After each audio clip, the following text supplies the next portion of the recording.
Hasta Estados Unidos señala la corrupción en el Poder Judicial y es porque este guiso pues ya está más echado a perder que garnacha de 3 días. Ahora hasta allá sí, hasta Estados Unidos admiten que Norma Piña y su pandilla pues defienden a los criminales, poniendo en duda pues la imparcialidad de la justicia en México.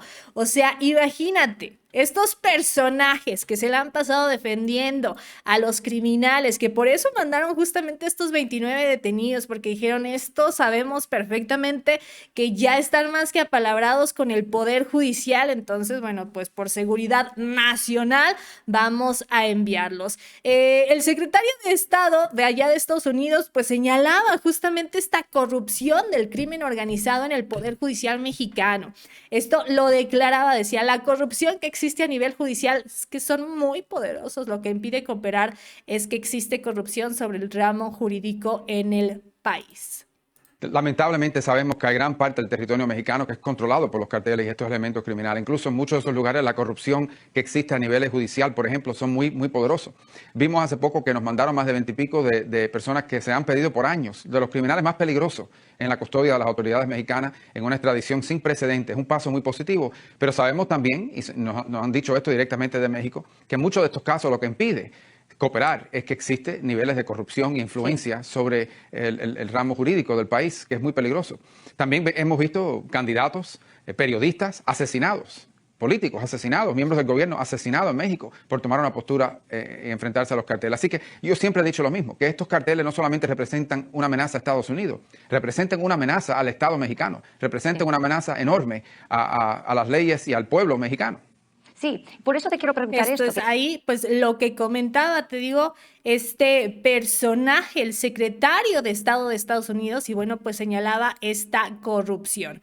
Entonces, bueno, pues recordemos que por ello era que nosotros pedíamos este plan C, esta reforma al Poder Judicial, por eso pues vamos en unos meses a elegir a los jueces, ministros y magistrados. ¿Por qué? Porque definitivamente sabemos la corrupción, ¿no? Esta pudredumbre que hay dentro del Poder Judicial y que decimos, no, es que no se vale, como nada más los amigos, ¿no? Este amiguismo, este favoritismo, estos cuates o quienes tienen estas cantidades de dinero para apoyarse entre ellos y decir, sí, no pasa absolutamente nada. Nuestra presidenta pues decía, vamos a tener esta reforma al Poder Judicial, bueno, que ya es reforma, ¿verdad? Digo, ya de hecho ya es ley y demás, ya es constitucional, vaya. Y estamos seguros y tranquilos de que va a haber otro poder judicial. Viene un nuevo poder judicial, porque el fondo de por qué cambia el poder judicial son dos cosas. Uno es la corrupción y el nepotismo, vamos a poner las juntas. Y la otra, pues es que en México se separó, con la Cuarta Transformación se separó el poder económico del poder político, solamente que falta una parte, el poder judicial. Y lo que se quiere es que se separe el poder económico de la justicia y que todos tengan acceso a la justicia por igual, que el más pobre tenga acceso a la justicia igual que el más rico, en la misma dimensión, que no sea el dinero lo que defina si hay justicia o no frente a un caso en nuestro país. Viene un nuevo poder judicial, porque el fondo de por qué cambia el poder judicial son dos cosas. Uno es la corrupción. Lo que ahí comentaba nuestra presidenta en una de sus mañaneras. Déjame tú qué opinas a través de los comentarios. Agradezco a todos y cada uno de ustedes que se están poniendo en contacto con nosotros. El que la Suprema Corte de Justicia convalide este amparo, el amparo ¿a qué personaje crees? Al señor Ricardo Salinas Pliego. Pues prácticamente nos muestra esta cuestión, ¿no? De pues, un acto prácticamente de favoritismo, lo que te platicaba. El que la Suprema Corte de Justicia de la Nación convalide este amparo concedido por el juez 16º de distrito Gabriel Regis López a Ricardo Benjamín Salinas Pliego, esto para excluirlo de la aplicación de leyes tendientes a proteger el sistema financiero y la economía nacional, sería un funesto precedente y un acto de claro favoritismo. Esto lo condenaba la Unidad de Inteligencia Financiera de la Secretaría de Hacienda y Crédito Público. En una tarjeta informativa explicó que debido a que Salinas Pliego apareció en las 72 personas señaladas. Una investigación sobre el uso de paraísos fiscales se había solicitado información a las instituciones financieras del país. Esto, bueno, pues en octubre del 2021 solicitó a los países miembros obtener y analizar información financiera de sus nacionales enlistados. Allá en el 2022, el 4 de julio para ser más exactos, este juez federal Regis López otorgó el amparo a Salinas Pliego no solo para excluirlo de esta aplicación de la Ley de Instituciones de Crédito y Ley del Mercado de Valores, también determinó que la información que por ley deben entregar las instituciones financieras del país a la UIF pues no podría ser utilizada nunca, en ningún caso ni bajo motivo alguno, ni aún para la presentación de denuncias por la posible comisión de delitos. Ahí está más que claro el favoritismo. De hecho, el grupo Salinas ahí difundió un comunicado en el que acusó a la UIF de pretender someter a jueces, magistrados y ministros y de utilizar sin pudor las herramientas del Estado para amedrentar a los adversarios del partido en el poder. O sea, se está sintiendo un perseguido político según él. La embestida del grupo Salinas contra la UIF ocurre un par de días después de que Ricardo Salinas Pliego, de hecho, se lanzara personalmente contra la ministra Lenia Batres, a quien obligó a excusarse de participar en la discusión y la decisión sobre su amparo contra la UIF. Este multimillonario alegó que la mujer, a quien por cierto pues se refirió como, ustedes ya saben perfectamente, no voy a repetir sus palabras porque definitivamente qué horror, tenía prejuicios contra él por su agenda personal y política, un argumento que fue validado por la Suprema Corte de Justicia. Así las cosas. Lo bueno es que ya se van. Mira, aquí vemos la mina de oro que no quieren perder los ministros de la Suprema Corte de Justicia, pero ya se van. Sueldo, 297,403 mensuales, aguinaldo 586,000, prima vacacional 95,000, comida en restaurantes 723,690 al año, pago por riesgo 649,000 al año. 2 vehículos blindados, cada uno de 3 millones. Apoyo a gasolina, 22,000 pesos mensuales.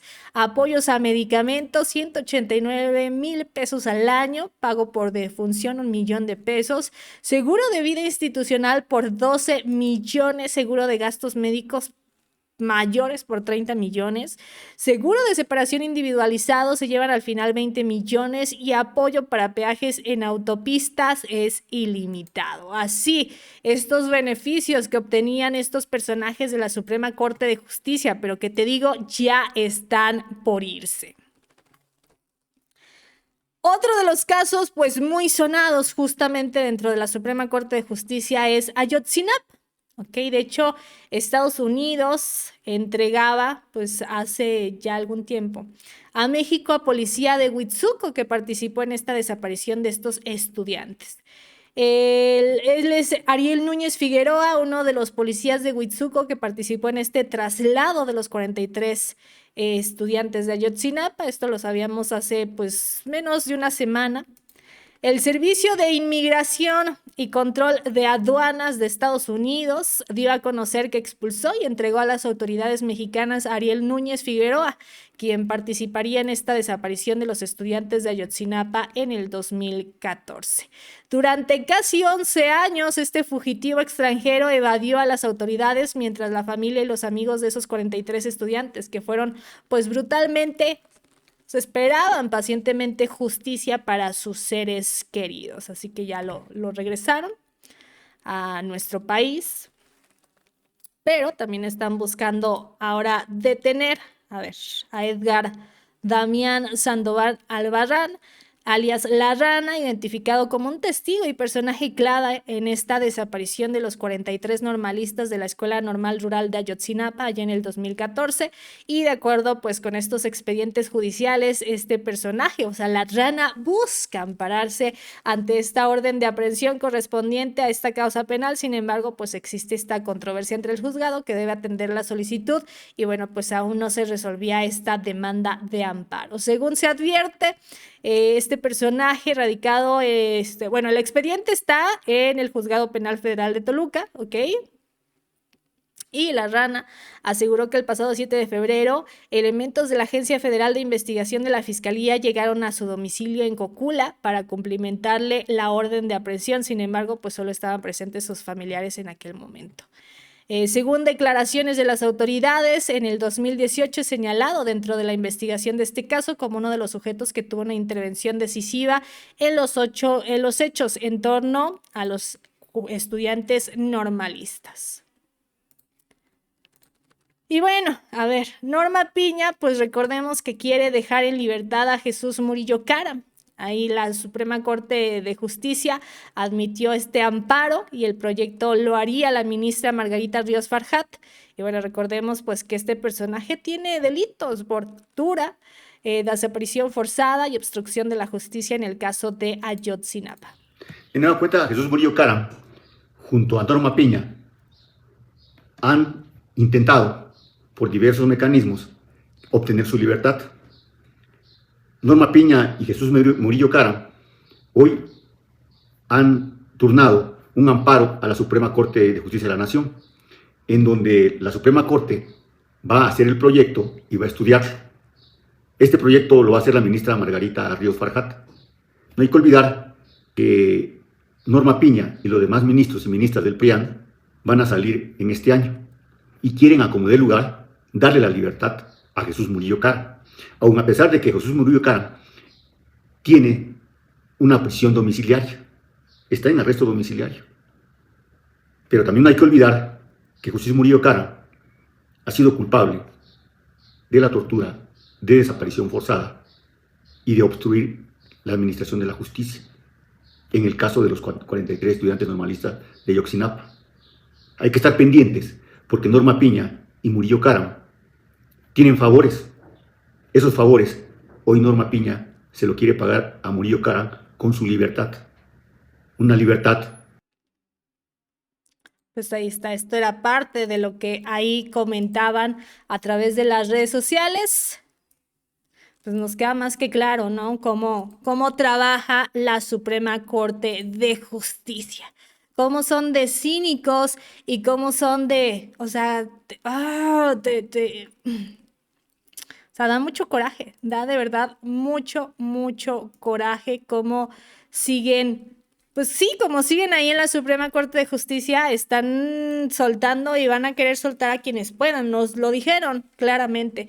La Suprema Corte de Justicia de la Nación admitió este trámite en la revisión del amparo presentado por Jesús Murillo Caram, ex titular de la Procuraduría General de la República por el caso Ayotzinapa. El asunto fue turnado a la primera sala de la Suprema Corte y estará en manos de la ministra Margarita Ríos Farjat. La defensa de Murillo Caram impugnó desde enero del 2024 esta vinculación a proceso en agosto del 2022 de su cliente por los delitos de desaparición forzada, tortura y contra la Administración de Justicia en el caso de los 43 normalistas desaparecidos de Ayotzinapa.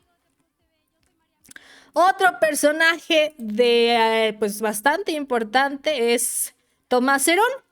¿Qué ha sucedido? Bueno, pues él está muy tranquilo allá en Israel.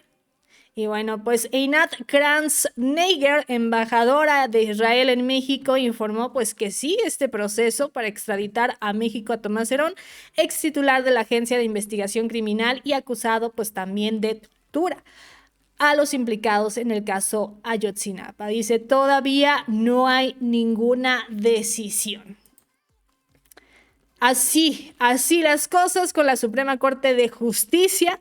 Así vemos, como te digo, hasta en Estados Unidos dicen, no, está ahí la corrupción a lo más que puede en el país de México. Hasta ellos lo están diciendo. Y bueno, pues lo bueno es que ya va a haber una nueva Suprema Corte de Justicia y que nosotros vamos a poder elegir a nuestros jueces, ministros y magistrados.